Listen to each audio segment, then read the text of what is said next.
Have you ever wondered what happens when a conflict escalates beyond control?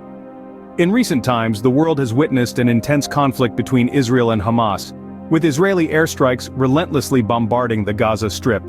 The trigger for this violent offensive was a deadly attack launched by Hamas militants, which stirred Israel into a fierce retaliation. The consequences of this escalating conflict are severe, with widespread destruction and a mounting number of casualties. Particularly harrowing is the bombing of Al-Ali Hospital in Gaza City, an incident that underscores the grim reality of the situation. The Palestinian Health Ministry reports that the catastrophic explosion, allegedly caused by an Israeli airstrike, resulted in the loss of at least 500 lives. However, the narrative of this incident is contested. The Israel Defense Forces, or IDF, have shifted the blame onto the Islamic Jihad group. They assert that it was their rocket, not an Israeli airstrike, that struck the hospital and caused the subsequent devastation. The current situation in Gaza is a stark reminder of the human cost of conflict. The city, once bustling with life, now lies in ruins. Hundreds of lives have been abruptly snuffed out, and the survivors are left to grapple with the bitter aftermath. Indeed, the price of this conflict is paid in blood, with hundreds of lives lost and a city left in ruins. In the midst of all this, can you imagine the pressure on healthcare systems? The ongoing conflict has placed an immense burden on Gaza's healthcare system. Already strained from battling the COVID-19 pandemic, this system finds itself grappling with a new, equally formidable adversary: war. Gaza's hospitals, previously engaged in a relentless fight against the virus, have now become makeshift battlegrounds for the wounded and injured.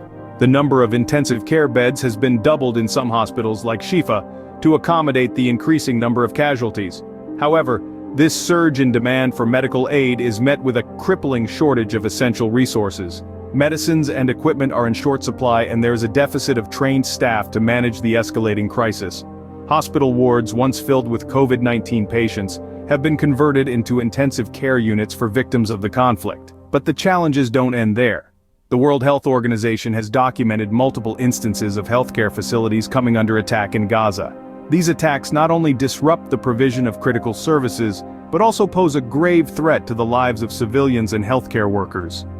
The Director General of the World Health Organization has made an urgent plea for the protection of these vital institutions and the innocents they serve.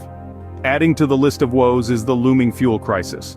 Hospitals in Gaza rely heavily on generators for power, but the fuel that runs these generators is running out. This shortage threatens to plunge these healthcare facilities into darkness, a scenario that could spell disaster for the thousands relying on them for survival. Gaza officials have issued stark warnings about the imminent collapse of the health system.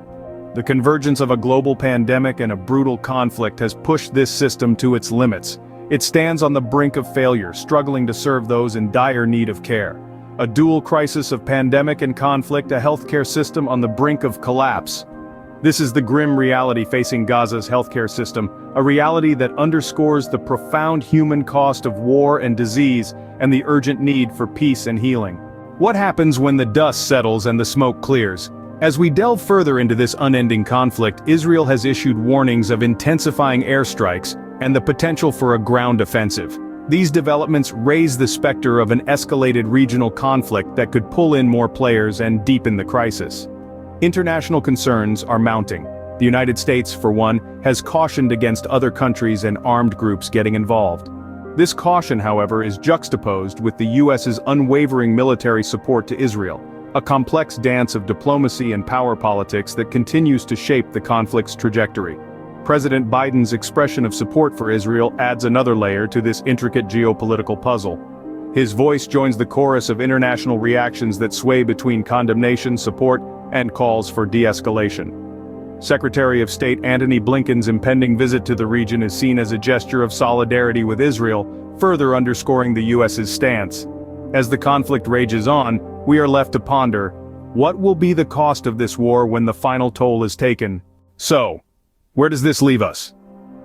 We're witnessing an escalation of Israeli airstrikes in the Gaza Strip, with both sides blaming each other for the tragic loss of life. Gaza's healthcare system, already strained by the pandemic, is now on the brink of collapse due to the conflict. The potential for an expanded regional conflict looms ominously, as Israel considers a ground offensive. With casualties mounting and civilians bearing the brunt, the situation is increasingly dire. In the face of such conflict, one can only hope for a swift resolution that will bring peace and stability back to the region. If you like this video, please give thumbs up, subscribe to get more Israel and Gaza war updates, and share to your friends.